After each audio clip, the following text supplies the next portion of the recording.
Il-Gvern qed ikompli jinvesti fis-saħħa mentali permezz tal-introduzzjoni ta' sertraline, mediċina f'pilloli tal-50 u l-100 milligramma fis-servizz tal-POIC. L-investiment annwali f'din il-mediċina fil-formularju tal-Gvern huwa ta' 300,000 euro fis-sena. Id-deputat Prim Ministru Ministru għas-Saħħa Ian Borg qal li l-provista u tqasim tal-mediċini b'mod partikolari permezz tal-POIC tibqa' waħda mill-funzjonijiet ewlenin tal-Ministeru għas-Saħħa. Qal li fil-programm tal-Gvern din hija wegħda importanti.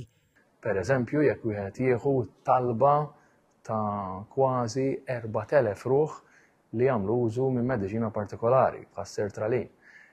Din issa ser tkun qiegħda titpoġġa għad-dispożizzjoni tagħhom. U nista' nibqa' insemmi ħafna oħrajn. Ovvjament għandek imbagħad il-wegħda importanti ħafna illi ikun l-istat permezz tal-Gvern iktar milli il-Malta Community Chest Fund illi qiegħda tagħmel ix-xogħol imprezzabbli illi allura jagħti dawk il-mediċini ta' eċċezzjoni li huma meħtieġa minn mijiet ta' nies fil-kura ta' l-onkoloġija fuq il-formularju jew b'eċċezzjoni wkoll. Bl-introduzzjoni ta' sertraline qed tkompli tissaħħaħ il-firxa ta' trattamenti disponibbli u tipprovdi aktar għażliet terapeutiċi lil professjonisti tas-saħħa biex il-kura tkun tista' titfassal aħjar skont il-ħtiġijiet tal-pazjent.